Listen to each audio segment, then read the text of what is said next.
اعوذ باللہ من الشیطان الرجیم بسم اللہ الرحمن الرحیم۔ بایزید بستانی رحمۃ اللہ علیہ کا چراغ۔ حضرت بایزید بستانی رحمۃ اللہ کے پڑوسوں میں سے ایک آتش پرست رہتا تھا۔ اس کا ایک شیر خوار بچہ تھا۔ بچہ رات کی تاریکی میں روتا رہتا تھا، اس لیے وہ آتش پرست ایک غریب شخص تھا اور چراغ جلانے کے لیے بھی اس کے پاس کچھ نہیں تھا۔ ایک رات بچہ بہت رویا۔ حضرت بایزید رحمۃ اللہ علیہ اٹھے اور اپنا چراغ اس کے گھر چھوڑ آئے۔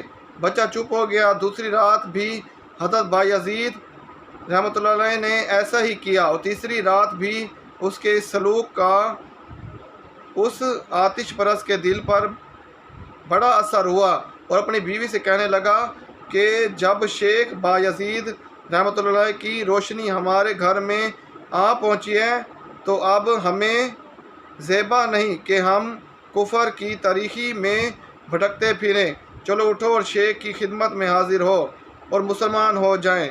چنانچہ وہ دونوں حضرت کی خدمت میں حاضر ہوئے اور کلمہ پڑھ کر مسلمان ہو گئے۔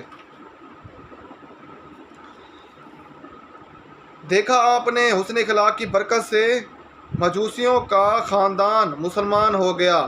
ہمارے اسلاف کا امر بالمعروف کا یہی طریقہ رہا ہے۔ اللہ کے مقبول اولیاء اخلاص کے ساتھ اپنے حسن اخلاق کا نشوگ چھوڑ دیتے ہیں اور پھر نتائج اللہ پر چھوڑ دیا کرتے ہیں۔ چنانچہ منقول ہے ایک ایمان افروز حقائق۔ حضرت سری سختی رحمۃ اللہ علیہ نے ایک شرابی کو دیکھا۔ وہ مدہوش زمین پر گرا ہوا تھا اور اپنے شراب آلود منہ سے اللہ اللہ کہہ رہا تھا۔ حضرت سری رحمۃ اللہ علیہ نے وہیں بیٹھ کر اس کا منہ پانی سے دھویا اور فرمایا اس بے خبر کو کیا خبر کہ ناپاک منہ سے کس پاک ذات کا نام لے رہا ہے۔ منہ دھو کر آپ چلے گئے۔ جب شرابی کو ہوش آیا تو لوگوں نے اسے بتایا کہ تمہاری بے ہوشی کے عالم میں حضرت سری سختی رحمۃ اللہ علیہ یہاں آئے تھے اور تمہارا منہ دھو کر گئے۔ شرابی یہ سن کر بڑا پشیمان اور نادام ہوا اور رونے لگا اور مخاطب ہو کر بولا بے شرم، اب تو سری رحمۃ اللہ علیہ بھی تجھے اس حال میں دیکھے گئے۔ خدا سے ڈر اور آئندہ کے لیے توبہ کر۔ رات کو حضرت سری رحمۃ اللہ علیہ نے خواب میں کسی کہنے والوں کو یہ کہتے سنا، اے سری رحمۃ اللہ علیہ، تم نے شرابی کا ہماری خاطر منہ دھویا، ہم نے تمہاری خاطر اس کا دل دھو دیا۔ حضرت سری رحمۃ اللہ علیہ تہجد کے وقت مسجد میں گئے تو اسی شرابی کو تہجد پڑھتے ہوئے پایا۔ آپ نے اس سے پوچھا تم میں یہ انقلاب کیسے آ گیا؟ تو وہ بولا آپ مجھ سے کیوں پوچھتے ہو جبکہ اللہ نے آپ کو بتا دیا ہے۔ اللہ والوں کی برکت سے کایا ہی پلٹ جاتی ہے اور مردوں بھی مقبول بن جاتے ہیں۔ اللہ والوں کی نظر شفقت جس پر پڑ جاتی ہے اس کا بیڑا پار ہو جاتا ہے۔ دوسروں کے سامنے کسی کو مت ٹوکو، بلا ضرورت کسی کو سب کے سامنے ٹوکنے سے بھی پرہیز کرنا چاہیے۔ اس طرح بعض اوقات سامنے والے شیطان ضد پیدا کر دیتا ہے اور بات خراب ہو جاتی ہے۔ اگر مرویت میں سامنے والا مان بھی لیتا ہے تب بھی اس کے دل میں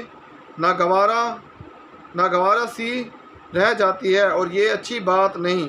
لہذا موقع محل اور سامنے والوں کا مقام و مرتبہ دیکھ کر بات کرنی زیادہ مناسب ہے۔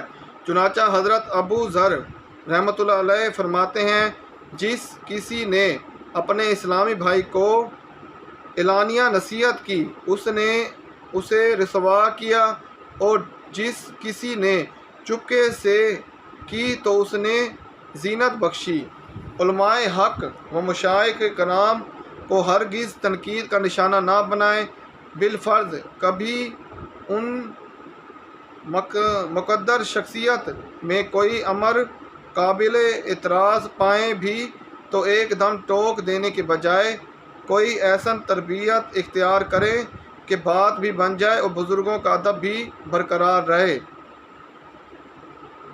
جیسا کہ حسنین کریمین اور ایک بڑھیا۔ حسنین کریمین کے بچپن کا واقعہ نہایت ہی مشہور ہے۔ ایک بوڑھے میاں وضو کر رہے تھے، لیکن اس نے کچھ سنتے ان سے چھوٹ رہی تھیں۔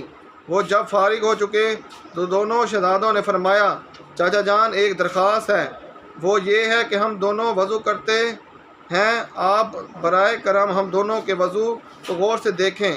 پھر فرمایا، ہم میں سے کون زیادہ صحیح ہے اور سنت کے مطابق وضو کرتا ہے؟ چنانچہ دونوں شہزادوں نے وضو کرنا شروع کیا۔ وہ بوڑھا میاں ان دونوں کے ایمان افروز وضو کا نظارہ کرتے رہے اور پھر سمجھ گئے کہ خامی ان مدینے کے ننھے منھے مبلغ کے وضو میں نہیں ہے، بلکہ میرے اپنے وضو میں فلاں فلاں سنت رہ گئی ہے۔ اور اس طرح خوشی خوشی اس بزرگ نے اپنے وضو کی اصلاح کر لی۔ شہزادہ حسن اور شہزادہ حسن اور شہزادہ حسین رضی اللہ تعالیٰ کا بے مثال طریقہ امر بالمعروف ہے۔ اللہ یہ جس طرح بھی چاہیں سمجھائیں، انہیں زیبا تھا کہ دین انہیں کے گھر سے ہمیں ملا، اور اس کے باوجود یہ حضرات تو نرمی کریں اور بے جا جذباتی بنے نہیں، ہمیں بھی اس طرح نرمی و حسن اخلاق کے ساتھ امر بالمعروف کرنا چاہیے۔